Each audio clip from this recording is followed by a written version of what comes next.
Hola, ¿qué tal, Ezequiel? ¿Qué tal? ¿Cómo estás? Muy buenas ¿Cómo, tardes. O cómo buenos estás, días por Sergio? allí, por Argentina. Muy bien, pues encantado de tenerte aquí. Pues un placer poder conversar este ratito. Y nada, ¿todo bien por allí?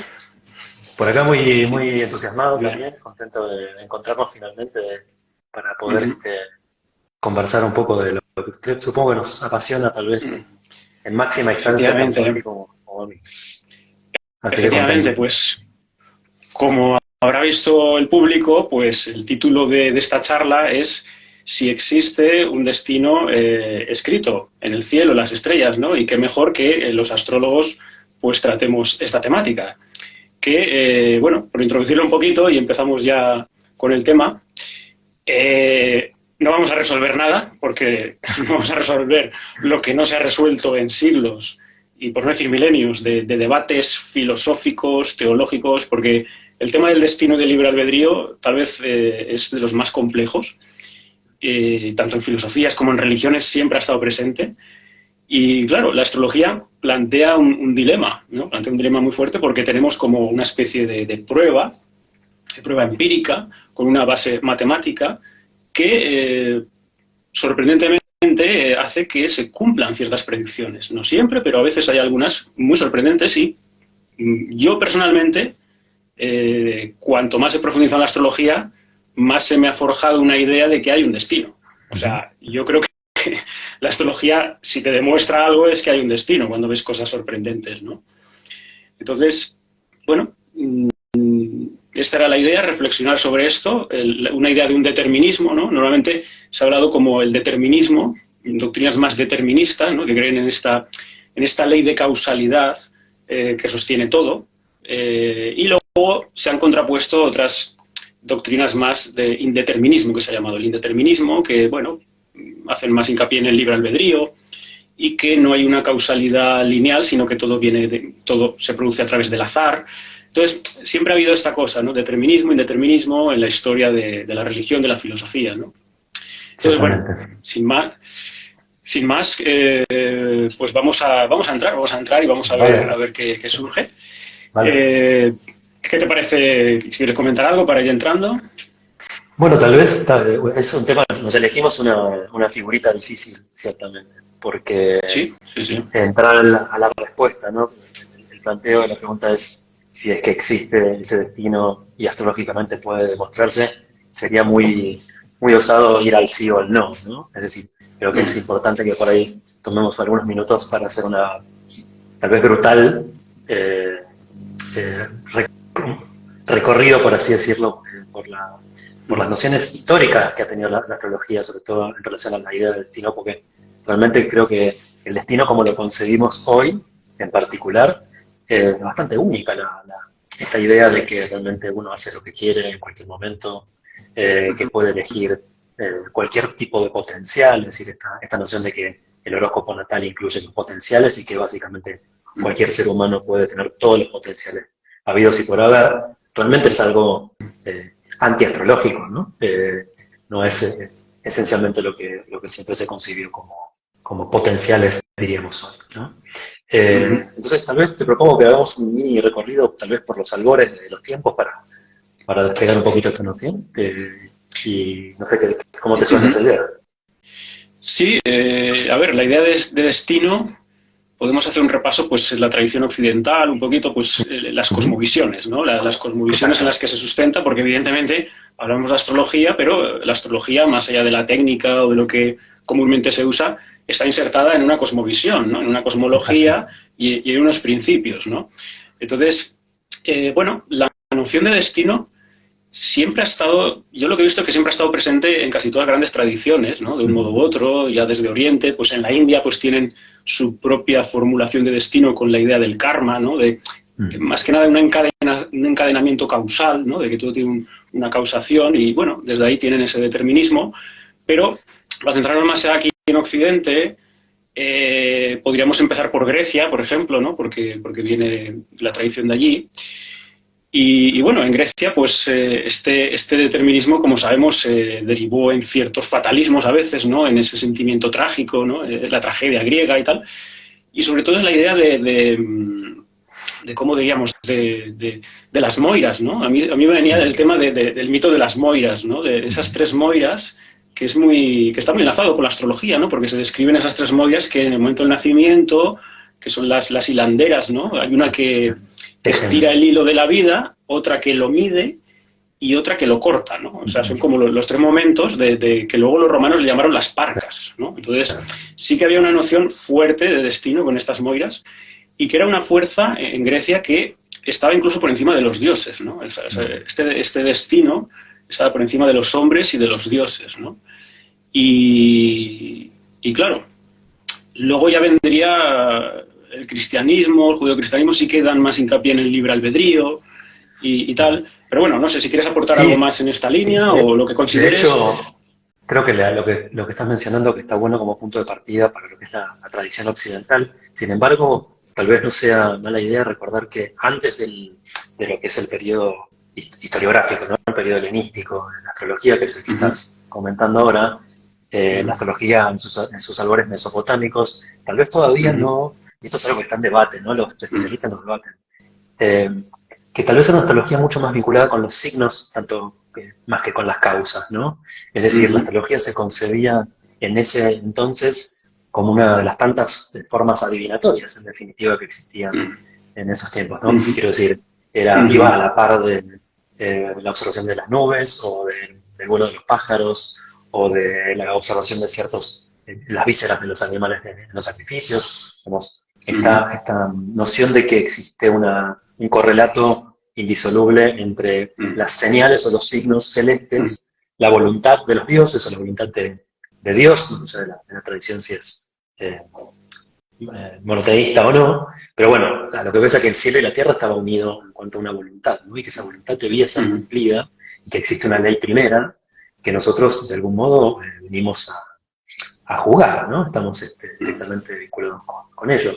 Y la noción de causa, es decir, que los planetas son efectivamente la causa de aquello que ocurre en la Tierra, es una noción bien helenística. Tal vez el exponente más conocido para todos nosotros es Claudio Ptolomeo, ¿no? Que podríamos, y con esto te paso el micrófono, podría ser su obra una síntesis de un esfuerzo totalmente extraordinario en hacer coincidir la astrología dentro de lo que son las ciencias naturales, ¿no? La física, es decir, Marte y su calor es lo que genera físicamente que una persona, por ejemplo, tenga un ataque de ira, ¿no? Y cosas por el estilo. Es decir, las causas son causas naturales, en definitiva. Exacto, sí. Y ahí tenemos una distancia interesante para empezar a jugar, porque después, a partir de la historia de la astrología, fue la astrología de los signos y la astrología de las causas, y creo que estamos todavía. Y seguiremos en ese tironeo indefectiblemente, ¿no? Sí. No, muy interesante lo que comentas.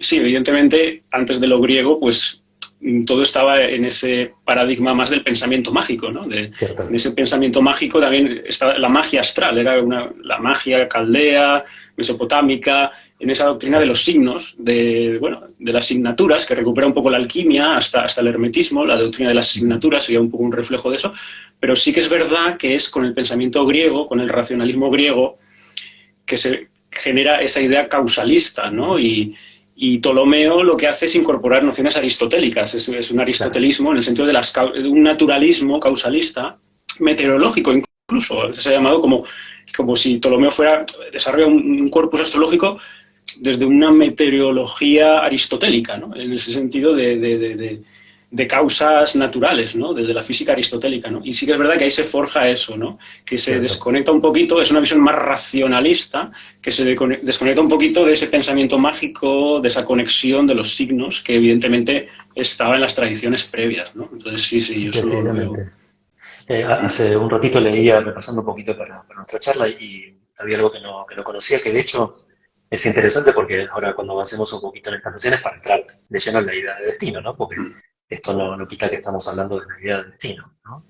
Es decir, qué es lo que causa el destino y cuál es el propósito de los seres humanos, en definitiva, ¿no? ¿Qué hacemos aquí? La gran pregunta, o una de las grandes preguntas de la filosofía. Pero bueno, es que hay trazos de que, sin embargo, en algunos reinados, aparentemente, te hablo de algo así como 2500 años antes de Cristo, que guardan conexión con ciertas elecciones, de hecho.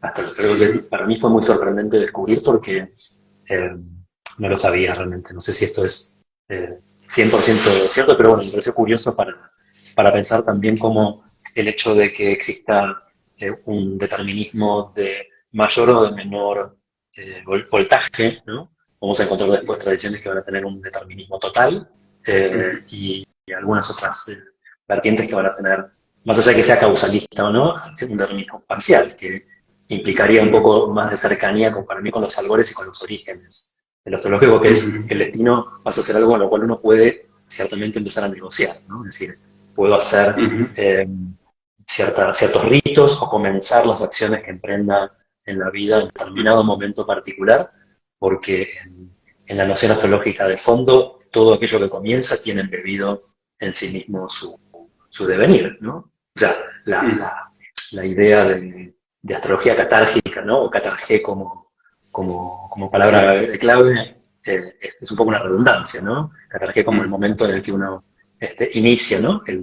La incepción de una actividad, por ejemplo, tiene, astrológicamente hablando, su destino como si fuera una semilla que va a crecer en el sentido del limón, en el sentido del roble, en el sentido de la naturaleza que tenga esa semilla, ¿no? Y luego la apotelesma, lo que después de hecho se usa para definir la astrología como sí, que es apotelesmatiqué, ¿no? Que es en definitiva el destino. Es otra de las nociones, el devenir natural y el resultado de aquello que uno comenzó, ¿no? Es decir, que en ese sentido habría un destino marcado, pero uno podría de algún modo elegir en qué momento preferiblemente va a empezar algo que sabe cómo va a desenvolver, que no va a crecer para cualquier lado, ¿no? Es decir, que esa noción va a estar siempre presente, ¿no? En mayor o menor medida determinada. Claro, el tema de lo electivo, claro, está ahí. Lo que pasa es que, claro, esto siempre, el determinismo más férreo siempre puede argumentar de que, bueno, también estaba determinado que se hiciera esa elección, claro. Siempre se entra en ese bucle, entonces es difícil, ¿no?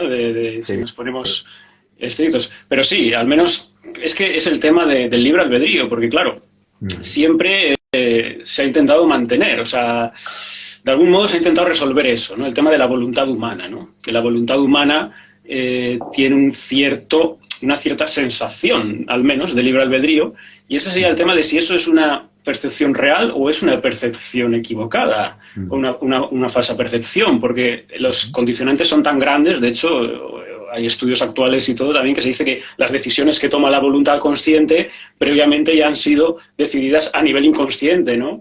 Entonces, claro, ¿hasta qué punto lo que nos creemos que estamos decidiendo por una voluntad libre es así o no? Claro, es una excelente pregunta. Una de las cosas que usualmente en la modernidad no se refuerzan, pero creo que es importante, la noción del libre albedrío que nosotros estamos ahora conversando, es una noción profundamente cristiana, de hecho. Esta es la paradoja del moderno, que por ahí los estudiantes de astrología moderna, como nosotros, porque estamos en la modernidad y pese a que uno se oriente más hacia lo tradicional, bueno, personalmente he empezado sin posibilidad de hacerlo de otra manera con la astrología moderna, ¿no? Con la astrología psicológica, humanista, etc. Y ve gente que defiende con bombos y platillos y banderas el libre arbitrio y es anticristiana. Bueno, deberíamos agradecerle, practique uno una religión o tenga simpatía por el cristianismo, le debemos al cristianismo la noción de que justamente el hecho de entregarse a la figura de Jesucristo, el Salvador, es lo que te libera, de hecho, del destino que hasta ese momento existía como base filosófico-religiosa. Es decir, que el cristianismo marcó una transición importantísima a la hora de entrar en esta noción de somos libres para elegir o no, ¿no? Y yo creo que ese fue uno de los grandes aciertos del cristianismo, si se me permite opinar al respecto, para su efectividad, por su efectividad. Creo que eso fue muy, muy efectivo, teniendo en cuenta el contexto que había en el histórico, ¿no? O sea, fue muy, muy hábil, creo, el hecho de proponer esta noción de que, bueno, entonces es muy seductora para el yo personal, el hecho de creer en sí, es realmente muy atractiva la idea. Viene, de hecho, porque se sustenta, toda la moral judeocristiana se sustenta en este libre albedrío ya desde el pecado original, ¿no? Entonces, Dios ha entregado al ser humano la libertad para elegir el bien o el mal. Y entonces, claro, todo se sustenta ahí, porque luego tiene que haber un juicio final y tal, y si no, no habría una moral, ¿no? Pero es interesante también, me ha venido ahora que muchas de las condenas que hubo durante la Edad Media o del cristianismo hacia la astrología condenaban sobre todo la astrología genetlíaca. Claro. No condenaban la parte natural, porque había una parte de filosofía natural que estaba dentro del aristotelismo, de la escolástica, y esa parte no se condenaba. Se condenaba la parte de más genetlíaca, natal, y no otras ramas, ¿no? Bueno, la electiva, tal vez, bueno, no condenaban toda astrología. Ha habido muchos debates, ¿no?, entre las religiones, sobre todo el cristianismo, en diferentes épocas, si se condenaba una astrología o no otras. Lo que está claro es que no la negaban, o sea, las religiones no han negado que fuera irreal la astrología, ¿no? Ni siquiera el Islam tampoco, ni el cristianismo ni el Islam. Simplemente la condenaban si era buena o no usarla, pero la consideraban real, o sea, lo que... Claro. Sí. O sea, eso es una cosa interesante también, ¿no? Decididamente. O sea, sí, es interesante porque justo ahí, si rebobinamos mínimamente, porque es el momento en donde, de hecho, históricamente aparece la primera transición grande con el surgimiento del cristianismo para el debate de la filosofía, tanto de la astrología helenística y el surgimiento después de la astrología perso-árabe, el medievo, que es tan vasto y tan increíble, filosófico y artístico y arquitectónico y astrológicamente ni hablar. Pero en ese momento hubo un quiebre muy grande de la filosofía estoica, que de hecho abrazaba, en mayor medida abrazaba. Esa era la idea básicamente del destino. Es decir, el destino estaba asignado para todos nosotros, el destino era algo causado por la voluntad de una ley primera o de Dios, y nosotros no nos quedaba más que aceptarlo, abrazarlo, y en el mejor de los casos, si uno podría lograr algún grado de sabiduría, amarlo, ¿no?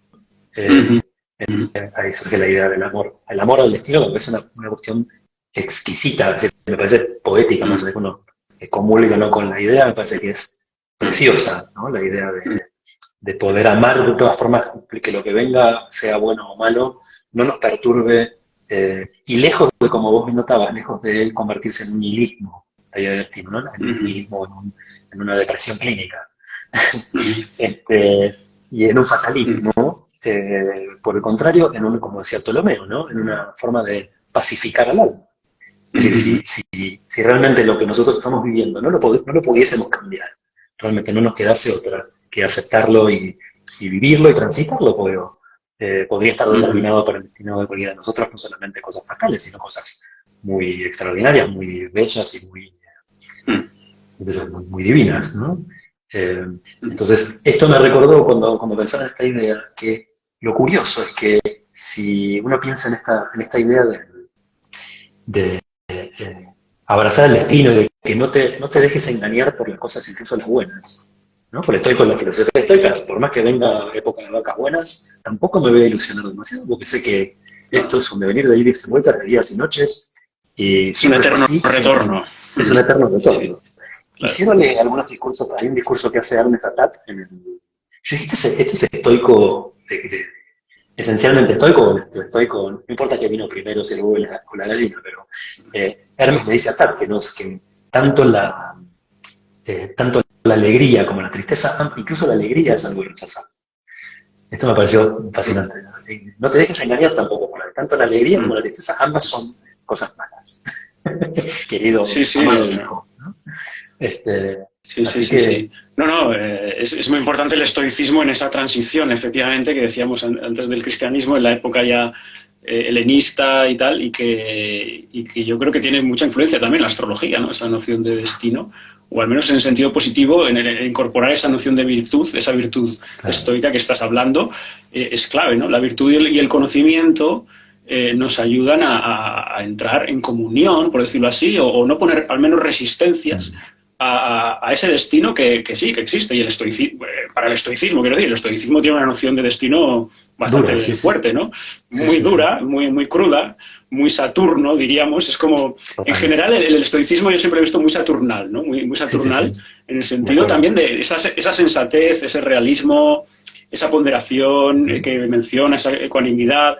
es estar ahí en esa virtud, es como tener un peso ahí saturnal, ¿no? Bueno, nota de color, Marco Aurelio era luna en Capricornio. Bueno, amarilla. Sí, seguro que debían ser capricornianos y saturnales, ¿no? Y se le Y nota. muy romano Sí. también, ¿no? Lo romano Claro. también, ese pragmatismo romano también. Sí. Pero bueno, es la sensatez, ¿no? O sea, es como un racionalismo sensato que no puedes negarlo porque es sensato, ¿no? Sí. Pero también los estoicos había autores, creo que Boecio, creo que fue, que distinguió también entre destino y providencia, ¿no? Creo que habla también de que, vale, el destino rige en el mundo natural, pero que siempre está esa providencia por encima, que sería el intelecto divino, el logos, por decirlo así, que es el que regula todo, ¿no? Y eso, pues, o sea, que no todo queda en esa fuerza de destino, como por ejemplo los griegos, que los griegos sí que parece que el tope metafísico, por decirlo así, era esa noción de destino, que estaba por encima de los dioses, y por encima de ese Ananké o esas moiras, los griegos como que era como una noción límite metafísica ciega de ese destino ciego. Pero los estoicos sí que introducen esa noción de providencia, ¿no? Entonces esto me ha abierto muchas veces líneas de decir, vale, hay un destino, pero hay una providencia por encima de ese destino. Es decir, hay un nivel metafísico por encima del cosmológico, o un nivel trascendente y divino.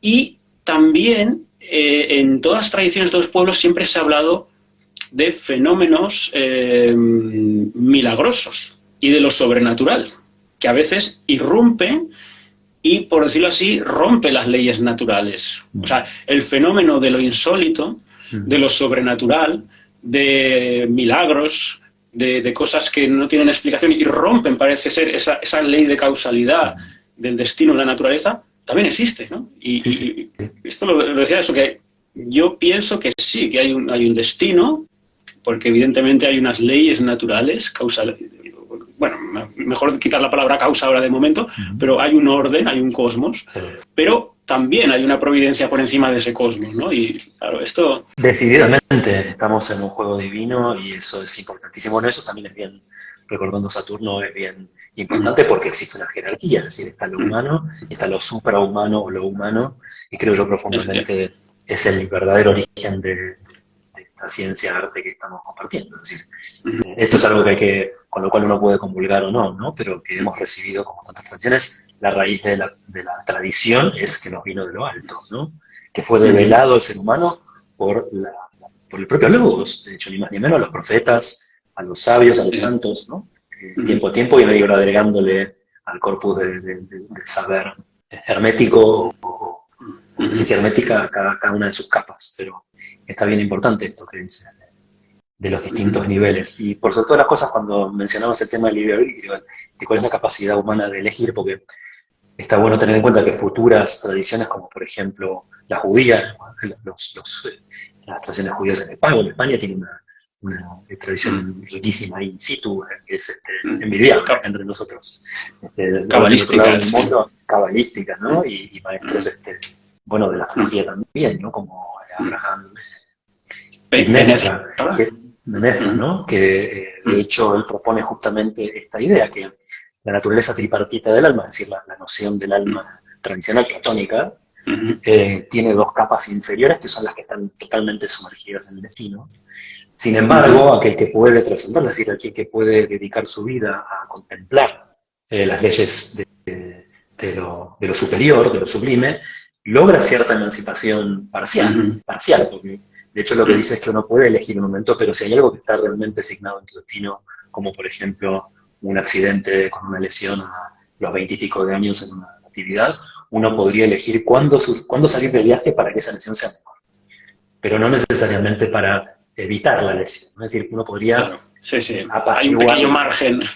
Hay un margen de negociación que no anula el evento destinado, por eso está destinado, pero sí de repente uno puede decir, bueno, tal vez la divina providencia, que es omnipotente, podría de hecho elegir, si se desplace, que uno no tenga esa acción. Pero eso ya va a depender de la divina providencia y no de la voluntad humana.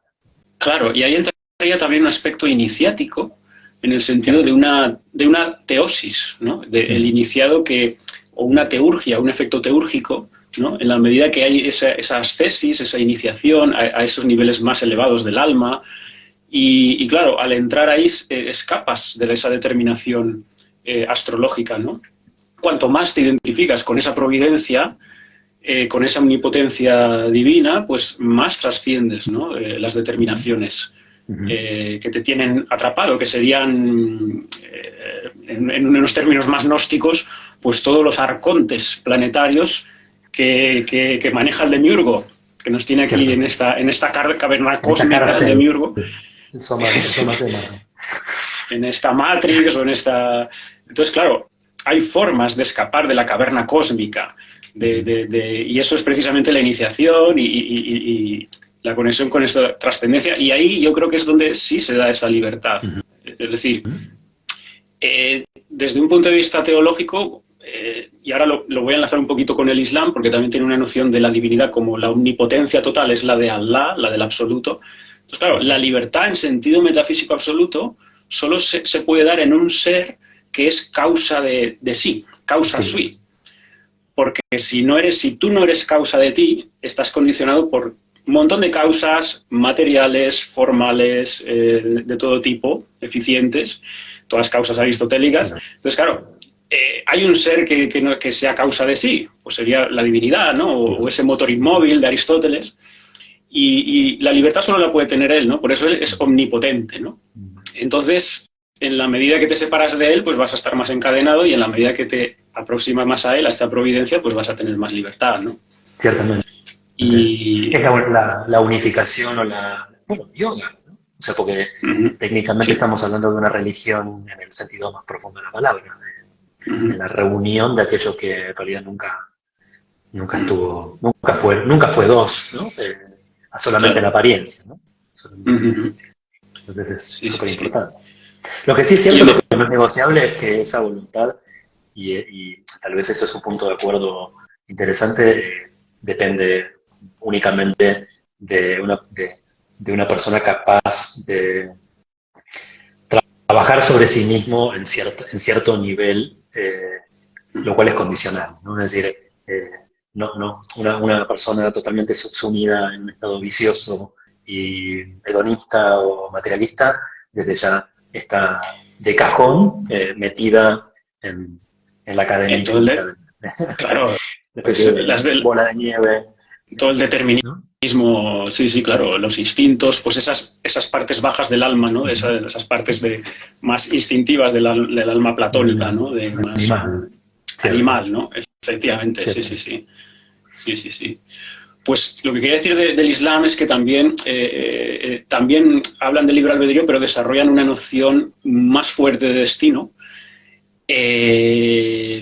sobre todo centrada en esta omnipotencia de Allah. Como el Islam es el monoteísmo puro, más radical, es la expresión más radical del monoteísmo, pues el absoluto divino, Allah, esa divinidad, es lo que le caracteriza sobre todo es la omnipotencia, ¿no? Él todo lo puede. Entonces, si él es omnipotente, la voluntad de él está en todo momento, ¿no? Y todo lo que ocurre es voluntad de él, ¿no? Entonces, es la tradición que más lo enfatiza, y desarrolla una noción de destino muy fuerte también. Le llaman el Qadar. Y bueno, hablan de que antes incluso de la creación se escribieron en una tabla guardada, en una tabla oculta, están escritos todos los destinos de la creación. O sea, habla incluso con el símbolo del cálamo, de la escritura, el cálamo como símbolo del intelecto. Y bueno, la famosa expresión maktub. Maktub está escrito, todo está escrito, ¿no? Entonces, todo esto viene del Islam, ¿no? Y bueno, ahí desarrolló esta noción muy, muy marcada, pero siempre intentaron los teólogos también incorporar el libre albedrío, porque claro, la moral religiosa tiene que sustentarse, pasa un poquito como el cristianismo, pero no es tan fuerte ni mucho menos el libre albedrío como el cristianismo. Sí que es verdad que es algo muy propio del cristianismo.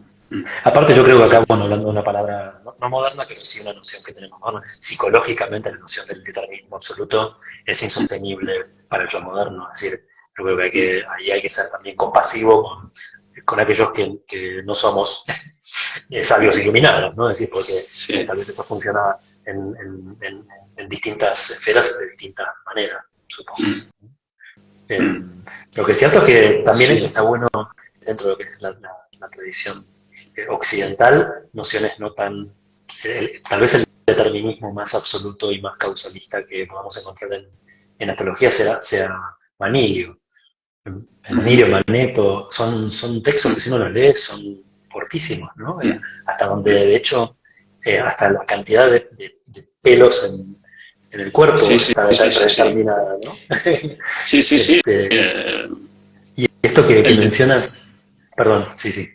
No, adelante. No, digo que me remontaste a la noción también del destino preconcebido y elegido por la propia alma, llamado mito, el mito de la República de Platón, en donde, muy brutalmente sintetizado, un soldado armenio que vuelve de la muerte cuenta lo que permiten los dioses a dejarlo seguir vivo, o mejor dicho, volver al cuerpo, el alma, relatar realmente lo que ocurre cuando el alma se separa de su cuerpo físico y retorna, ¿no?, a través de las esferas a su patria celeste, que de hecho es el origen del alma, justamente más allá de la esfera de las estrellas fijas, que es nuestro origen metafísico, ¿no? Nuestro origen auténtico. Y lo que relata básicamente es esto, que las almas eligen en una mesa en la que se disponen justamente con las moiras, en donde están los destinos ahí dispuestos sobre la mesa, que ya están escritos, y que las almas más sabias o menos sabias, por así decirlo, más vividas o menos vividas, eligen destinos distintos. Usualmente las sabias almas eligen destinos más tranquilos, no tan rimbombantes como la vida de Mick Jagger ni de Messi, sino más de retiro, de tiempo disponible para la reflexión, de no estar demasiado abajo. Los reflectores. Totalmente, Finalmente la Moira adaptando el daimon al alma, y el alma descendiendo para que el daimon se encargue como administrador y compañero del alma de que ese destino efectivamente se lleve a cabo. Pero que, con esto cierro, no es para satisfacer la voluntad del yo personal. Es decir, acá cuando esto está bueno para subrayarlo, no se supone que el destino es lo que el yo personal quiere que pase, ¿no? Esto es una instancia importante psicológicamente que creo que poder conservar del estoicismo, ¿no? Que poder bancarse y que cuando lo que ocurre no coincide con lo que yo quiere, estamos frente a algo que profundamente el alma eligió y que realmente es lo que permite el medio de la realización, ¿no? De la autorrealización. Sí, no, el mito de la República de Platón es impresionante. O sea, astrológicamente te describe ahí todo, como en cada esfera, cómo coge el daimon de cada esfera planetaria, cómo finalmente cae un rayo, creo que dice, y nace entonces ya en una mujer. Y creo que describe ahí también el tema del lago del Leceo, ¿no? El lago Leceo, que beben, y viene la palabra aletheia de ahí, ¿no? De la verdad. Entonces, claro, las más sedientas pues beben más, no sé, el olvido, tal. Entonces, está ahí toda la filosofía platónica, está ahí sintetizada. Y impresionante, ¿no? Como el alma ahí. Incluso antes del frío del olvido del leteo te someten a grandes temperaturas. O sea, te ponen un calor y te morís de calor y de sed, entonces después te ponen frente a un río, ¿no? Exacto. Entonces, es una prueba todo y... Sí. Y ahí los aguantan y... No bebas, ¿no? No bebas porque si bebes olvidarás. Sí. Esto que tienes que llevar de hecho a la humanidad, ¿no? Claro. Es hermoso. Es espectacular, y las tres moiras también las describe y todo, sí, ¿no? Es espectacular, sí.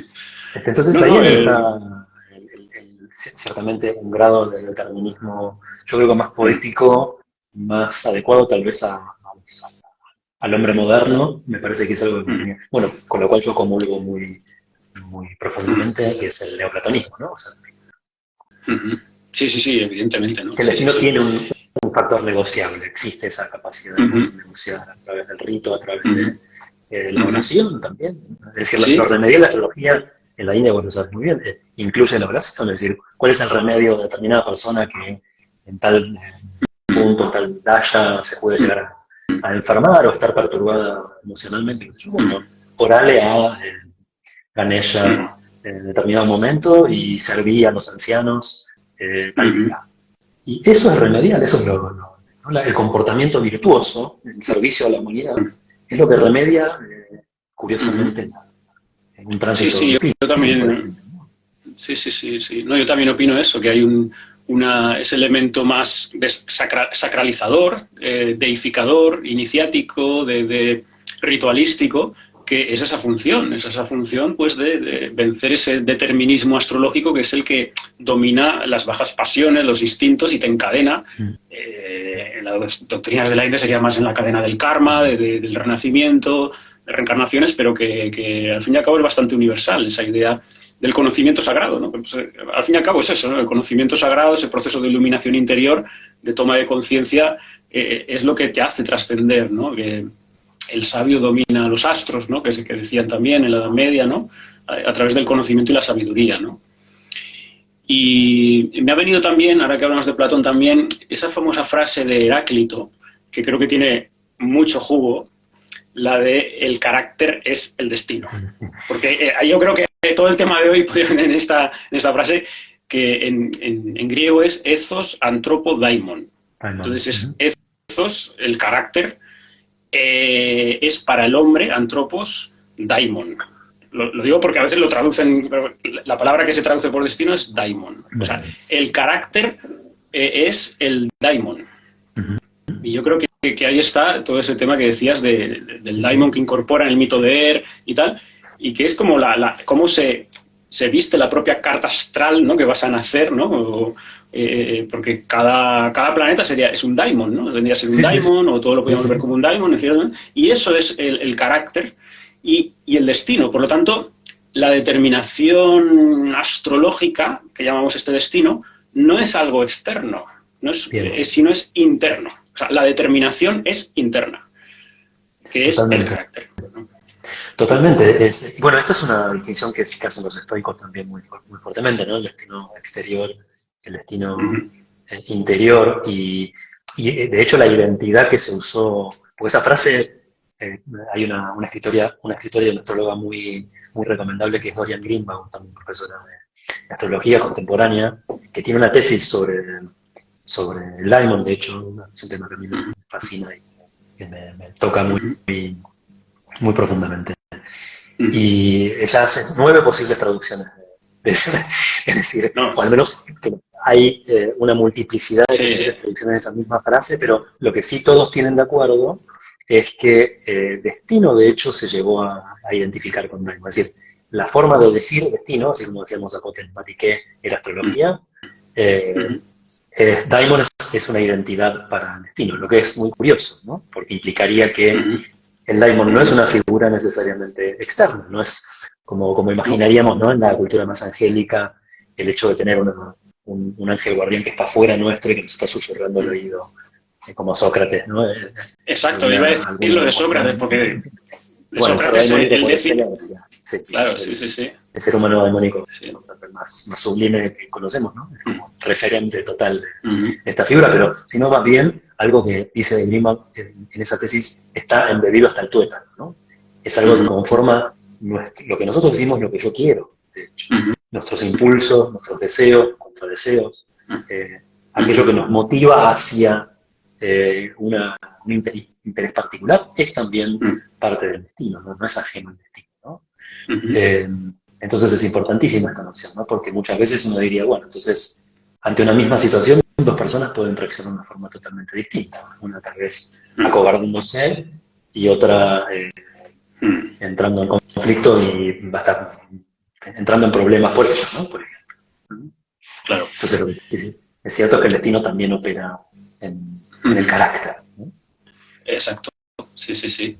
Claro, esto también lo veía en paralelismo a la India, que claro, en la psicología, por llamarlo así, India, mejor dicho, antropología, bueno, en fin, las doctrinas cosmológicas de la India, mejor dicho, pues lo que configura el aparato psíquico, el antakarana, es todo también un cúmulo de sobre todo manas, es un cúmulo de memorias, que se les llama samskaras o vasanas, que son inercias, que son como torbellinos inerciales, que es lo que te genera el karma, ¿no? Son impactos de memorias almacenadas y eso también te determina, ¿no? Es una visión como muy inercial, que es lo que forja el karma y el encadenamiento también, ¿no? Decididamente, sí. Esa noción como hay un intencional, pero que puede ser inconsciente, que te arrastra, pero que viene de dentro, o sea, que no es algo de fuera, O sea, la determinación no es externa, sino que es interna, es lo que te configura internamente todas tus memorias. Hay un flujo ahí de tu corriente de pensamiento, de tu flujo manásico, que eso pues genera, te condiciona todo lo que vas a vivir, ¿no? Es Pero lo es que interno. técnicamente llamaríamos en nuestra cultura contemporánea la neurosis. Básicamente lo que impide, pero es patológico, ¿no? En definitiva, porque uno sufre a raíz de esa condición, ¿no? En relación a esto de la India, nosotros hablamos en un grupo hace un tiempo con un muchacho que venía de una tradición familiar de la India. Viste que es curioso cómo funciona la historia de la astrología de la Yotilla Shastra, a diferencia de la nuestra, no tiene ese corte truncal tan terrible que tuvo la astrología occidental, por así decirlo, en el siglo XVIII y XIX. Ellos siguieron, ¿no? Se conservó. Sí. Y si vos hablas con un músico hoy y le preguntás de dónde aprendió tabla, y te va a mencionar justamente a Ganesha y las sílabas que son Ganesha para revelarle al primer maestro de tabla cómo se toca el tabla. Y lo va a decir con la espontaneidad que nosotros por ahí hemos perdido un poco. Pero él decía justamente, ¿no? Cuando alguien le recriminaba que el destino no puede ser interior, que solamente el destino es algo que le ocurre al cuerpo, ¿no? Básicamente una mirada muy materialista. Decía, bueno, pregúntenle entonces a una persona con un ataque de pánico, o a un deprimido clínico, ¿no? O a alguien con una fobia, si elige lo que está experimentando en su interior, ¿no? Y lo que decía es la tradición que yo heredé, que de mi familia, eso está en el horóscopo, no es algo que a nosotros, esto es algo que es parte de la cuestión. Sabemos a dónde intervenir remedialmente sobre la base de que el alma a nivel interior también tiene signado esto que vos decís, ¿no? Estas reminiscencias nocivas a veces.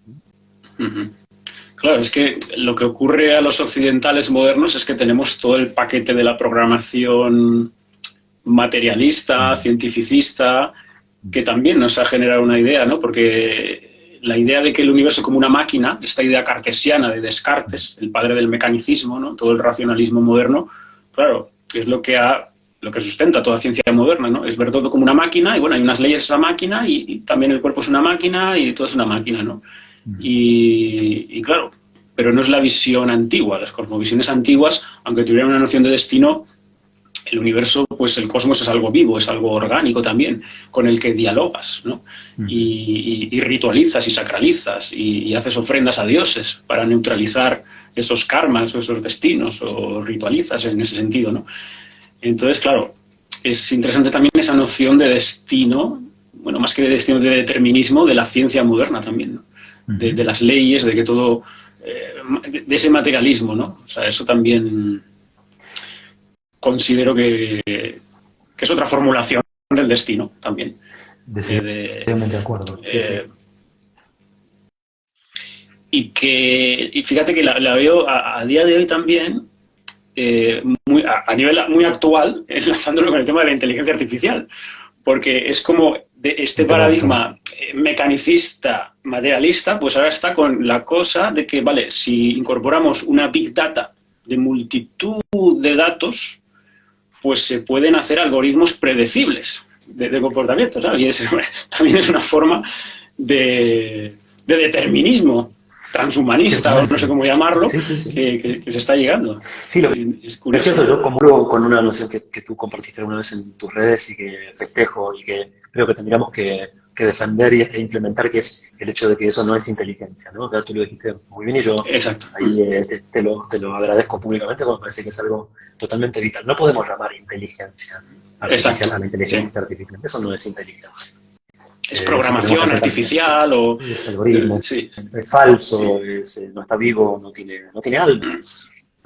Y es también predecible lo que puede ocurrir, ¿no? Porque opera sobre las cuestiones más básicas, ¿no? Y si estamos en estas nociones más, no peyorativas, ¿no? Sino de los niveles más inferiores del alma, ¿no? Del animal y el vegetativo, respectivamente, ¿no? Que tienen funciones básicas, ¿no?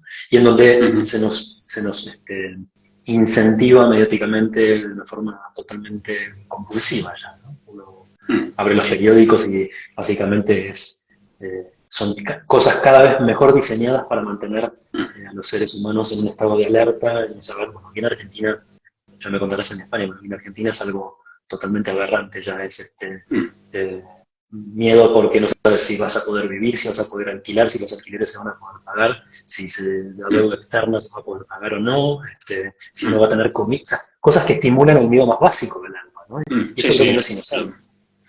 No. Es Ya lo hemos muy visto bien estos diseñado. últimos años, ya lo hemos visto muy claro, ¿no?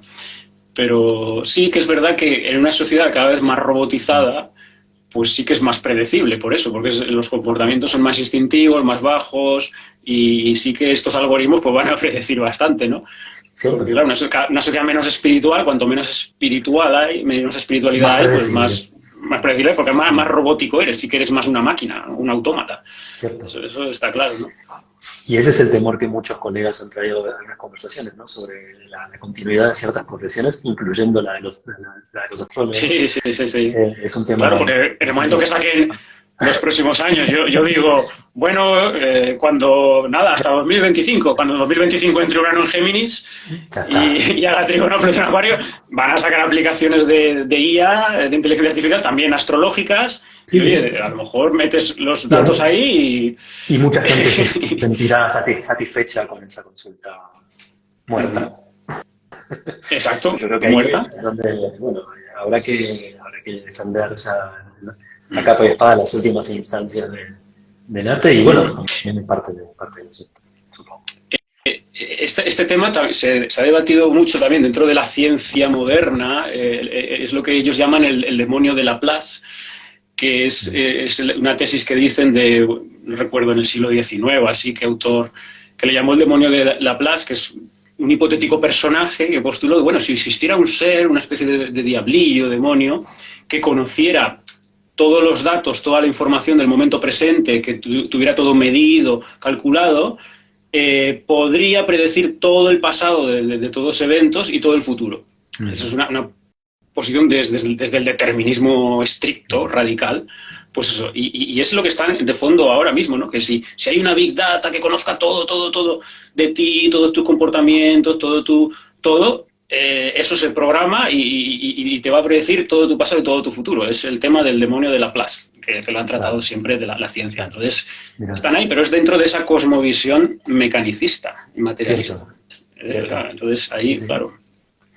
Sí, es desalmada. Es una Desalmada, pero bueno, exacto. al mismo tiempo creo que estamos también interactuando con una forma de recuperación, o de intento al menos de recuperación de lo más esencial de la astrología, ¿no? O sea, no solamente el destino como noción, sino el hecho de del comportamiento que implica tener la astrología y la filosofía astrológica como medio de vida, por así decirlo, como soporte espiritual auténtico, ¿no? El hecho de poder vivir de una determinada postura o vivir con una determinada postura a sabiendas del mecanicismo, a sabiendas del determinismo, saber que eso no es algo vivo y que lo que hay que sostener es algo vivo.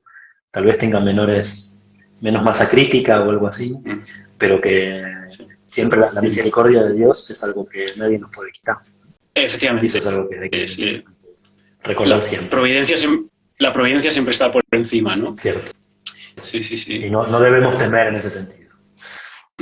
Efectivamente.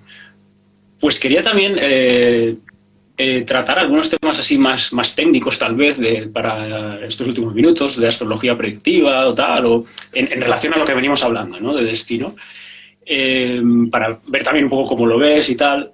Por ejemplo, ahora se me ocurría el tema de las relocaciones, el tema de las relocaciones de las revoluciones solares. Pues yo he oído que hay quien dice, no, eso no es realmente tradicional, eso también es una innovación moderna, tal, que es una forma que siempre se ha dicho de, bueno, pero a veces te lo pregunta la gente, pero eso es jugar al destino un poco, ¿no? Porque eso es esto de relocarme el día de cumpleaños. ¿Realmente hay margen, no hay margen? ¿Cómo lo ves ese tema? ¿Lo ves tú dentro de ese margen que decías de, vale, vamos a hacerme esa carta, pero voy a cumplir años en tal sitio? ¿O eres más en el sentido tradicional de no, eso hay que hacerlo siempre con el lugar de natal, de nacimiento, eso es una innovación moderna?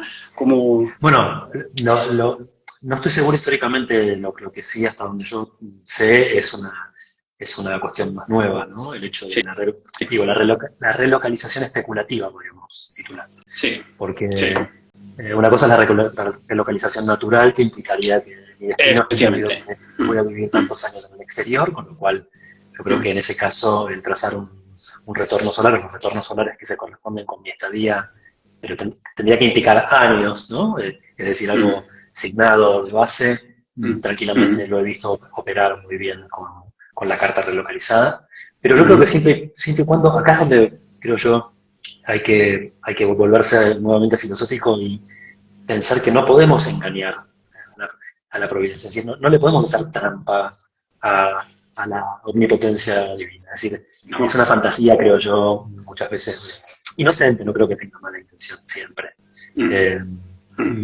Con lo cual, esto de ir ahí sí, por ahí tengo una postura, no lo recomiendo, ni lo practico, ni lo practicaré, supongo. El hecho de decirle a un cliente, bueno, cruzate a Uruguay, ahora sí el problema lo tiene tu hermano y no vos.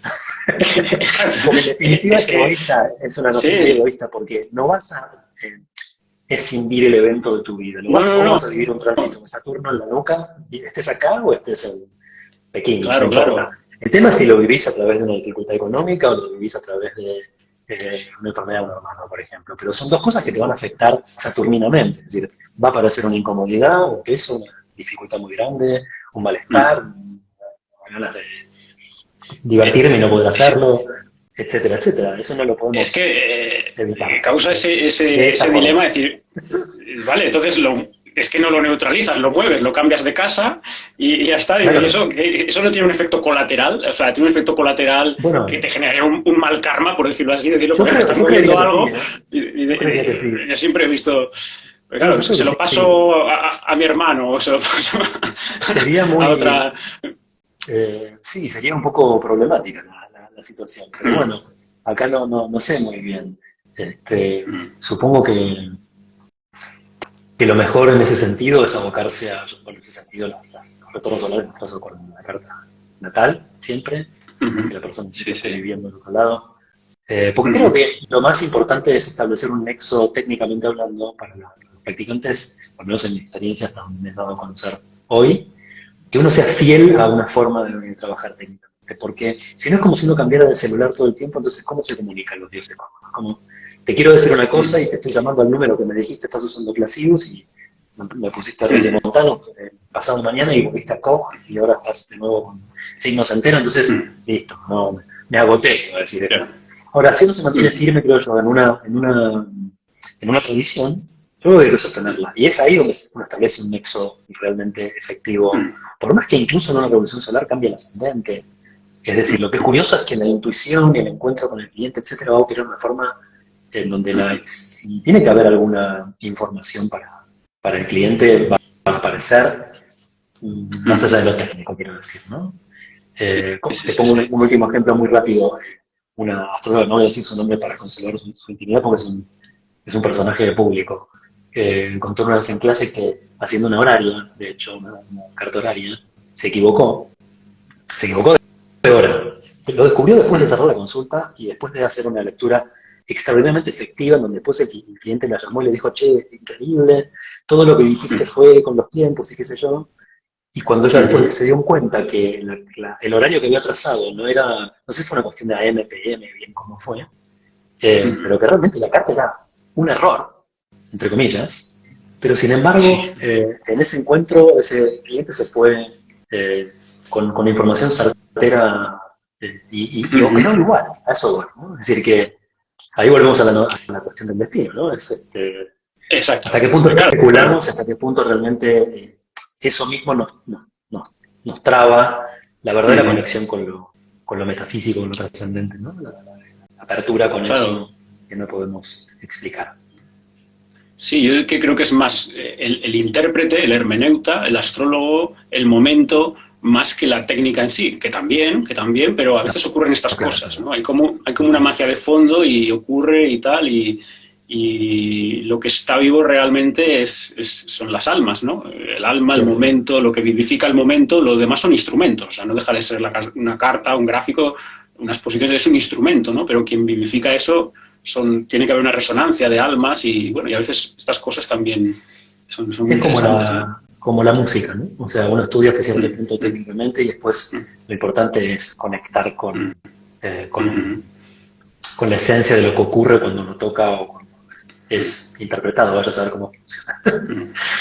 Claro, sí, sí, sí. Uno se olvida de la técnica, ¿no? En ese momento y aparece la música. Yo creo que eso es lo más importante de todo, ¿no? O sea, Exacto.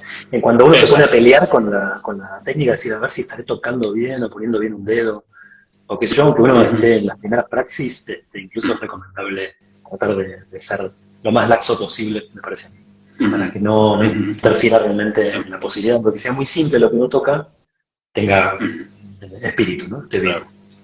claro. Sí, sí, sí, sí. ¿Y cómo ves toda la técnica astrológica que hay, todas las técnicas, todo? Claro, yo a veces tengo a verlo como si todo fuera, el cosmos fuera relojes dentro de relojes, ¿no? Como si fuera todo diferentes relojes, ¿no? O al menos la cosmovisión astrológica nos lleva a eso, ¿no? Todos son diferentes relojes, que si direcciones primarias, secundarias, simbólicas de todo tipo, batacires, lunaciones, eclipses, retornos solares, lunares, planetarios, todos son como un engranaje de multitud de relojes dentro de relojes, ¿no? Entonces, pero no como una máquina, no desde ese mecanicismo cartesiano, sino de una forma orgánica, ¿no? Simultánea, ¿no? Entonces es como algo impresionante que yo soy de la opinión de que el conocimiento humano tiene unos límites y no se puede descifrar todo eso.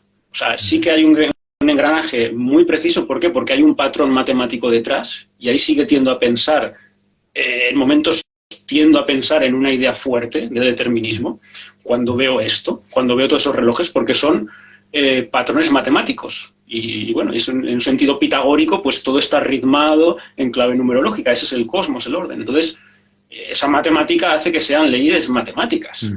Entonces, ahí eso es un determinismo fuerte en clave matemática. Pero tal vez el conocimiento humano no puede abarcarlo todo porque se dan de forma simultánea, ¿no? Esa simultaneidad no se puede abarcar, ¿no? Por mucha técnica que aprendas, por mucho que intentes aplicar un montón de técnicas y tal, pues siempre se te va a escapar algo, ¿no? Hay una indeterminación de fondo es inaprensible. Es inaprensible. Y para mí es la profunda naturaleza del tiempo, porque lo que estamos en definitiva conversando es esta secuencialidad aparente del tiempo, ¿no? La astrología va demostrando como tantas otras cuestiones, yo creo que después también uno tiene que tener algún tipo de praxis contemplativa, meditativa, como para dar cuenta de algo que no puede uno, quiero decir racionalmente, ¿no? La mente discursiva no puede acceder a esto que estamos buscando, en definitiva, ¿no? Pero sí la intelectual, es decir, la intuición, la capacidad de que el corazón intuya que la temporalidad secuencial es también, o podría ser, no sé si es también falsa, ¿no? Y que realmente es una cuestión de una vibración constante que nosotros no somos capaces de percibir de otra forma por ahora. Más que claro, primero pasó una cosa, después otra. Y la astrología horaria es para mí una de las demostraciones, o una de las, a mí lo que me puso personalmente cuando fui estudiando y que me descartó por completo la cuestión causalista, fue la horaria, ¿no? Porque la horaria opera en retrospectiva, es decir, la horaria no podría decirse que una pregunta sobre un objeto perdido causó la pérdida del objeto, porque la pregunta está después del evento, ¿no? Entonces, ese tipo de cuestiones, para mí el causalismo lo pusieron personalmente en jaque mate y adopto una cuestión no incómodamente determinista, al contrario, yo estoy muy tolomeizado, supongo, muy estoico por ahí en este momento y comulgo con mucha tranquilidad con la idea de que uno puede interactuar con el destino creativamente y puede interferir, pero siempre ubicándonos donde nos corresponde, que es dentro de la virtud filosófica. La humildad creo que es algo que no es moneda corriente en nuestro tiempo, ¿no? Que propone el orgullo como bien, la exuberancia, el narcisismo, ¿no? Y todo contra virtud, digamos, el vicio presentado como virtud, que es algo muy característico de nuestro tiempo. Creo que eso es lo más importante, al menos para mí en este momento. Sí, yo en estas últimas reflexiones lo que me viene es que detrás de este problema o este dilema del determinismo tal, está la noción de temporalidad, la noción de tiempo que tenemos. En esa linealidad que, bueno, se pone ahí ese causalismo, esa ley de causalidad lineal, pero la temporalidad es algo vivo y el ahora, ese carácter inaprensible del ahora, que es lo único existente, y en el ahora están todos tiempos, ¿no? Como en ese ahora, en ese flujo del ahora, el pasado y el presente no son más que, bueno, despliegues de ese ahora, ¿no? Y en ese ahora hay una indeterminación, por decirlo así, que da margen a esa creatividad, ¿no? Ciertamente. Pero claro, reposar en ese ahora implica también trascender esa mente dual, ese flujo de memoria, imaginación y tal, y es ya ese trabajo más espiritual, iniciático, ¿no? Es iniciático en términos de que es la muerte del yo personal. Es decir, el yo necesito, por eso tanto rito implica también la representación de la muerte del yo, ¿no? El sepulcro de esa falsa persona que justamente es la que impide que aparezca lo auténticamente trascendente, lo verdadero, lo no dual, digamos, no dualistas, ¿no? Pero sí, ciertamente es muy, muy difícil psicológicamente porque nuestra cultura propone todo lo contrario. Cada vez aferrarse mucho más a esa percepción, por así decirlo, dual y cada vez fortaleciéndolo en mayor medida, lo que hace más difícil todavía el camino. Pero bueno, confiar en que esos estados a veces aparecen por fuente de la divina providencia, y esto entiendo también es algo que es cierto que al menos todo ser humano una vez a la vida tiene disponible un regalito, o regalote, ¿no? Para poder ver qué hace cada quien con esa cuestión y a quién le damos de comer, ¿no? A qué parte le damos de comer. No, y los antiguos siempre se referían, también muchos antiguos se referían a la gracia divina siempre, o sea, que vale, que tuvieran sus astrólogos o alquimistas también decían que, bueno, que sí, tú haces operaciones, pero si no te asiste en un momento la gracia divina no acabas la obra. No pasa nada. Siempre esa providencia por encima del destino, eso también está muy presente también, ¿no? Probablemente sea lo más importante de lo que estamos hablando, claro. Probablemente sea lo más, lo que estás diciendo es lo más importante de todo lo que estamos hablando, ¿no? La esencia divina, como lo querramos llamar, ¿no? Porque a veces mucha gente si uno dice Dios recuerda un mal catequismo y esto frustra totalmente profundo. Entonces, no puedo decir universo, gran espíritu, como sea, no importa. Estamos hablando de una misma unicidad trascendente, auténticamente trascendente. Exacto. Y superior a nosotros. Eso es lo más importante, ¿no? Y yo creo que la libertad, si podemos considerar libertad en algún nivel, está ahí. Y la liberación, la libertad y en ese ahora. Y eso se da, esa gracia divina, ese flujo de la providencia, se da en ese presente, en esa ahora extendido, y rompe las cadenas del pasado y del futuro. Que si la mente está en el pasado y el futuro, sí que ese flujo es encadenamiento de memorias que te condicionan tu futuro. Esa corriente de las formas, y ahí hay determinismo. En esa corriente de las formas de memoria, imaginación, pasado, futuro, proyección, pero eso se puede romper esa dualidad y se abre ese espacio en el que se manifiesta esta gracia divina, esa providencia, y ahí está la verdadera libertad. Entonces, yo lo veo así, más que nada. O al menos se resuelve, es una forma un poco de intentar resolver este dilema endemoniado de determinismo y libre albedrío, ¿no? Sí, entonces, se puede, creo yo, ¿no? Pero es cierto que en cierto punto no depende de nuestras voluntades microscópicas, sino de nuestra capacidad de poder conectarnos con algo profundamente amoroso y que gobierna el mundo, y que a ello debemos nuestra existencia, ¿no? Y poder ir volviéndonos agradecidos y humildes, yo creo que es la mejor recomendación para cualquier practicante de cualquier línea. Estaremos allí de acuerdo, seguramente todos. Sí, totalmente. Muy bien, pues bueno, llevamos una hora, pues creo que ya pasó una hora, creo que están bien estas últimas reflexiones, me parece que están bien para cerrar este directo. Yo creo que bueno, que hemos aportado en un hilo bastante interesante, bastantes temas que se podrían desarrollar muchísimo más, evidentemente, porque es un tema profundo, pero bueno, yo creo que ha estado bien. Y nada, pues gracias por esta charla tan interesante, y al público pues espero que le haya gustado también, y nada, pues nos vemos en otra próxima ocasión, ¿de acuerdo? Pues un abrazo grande. Venga, Hasta Saludos, luego. gracias. Chao, Adiós. chao.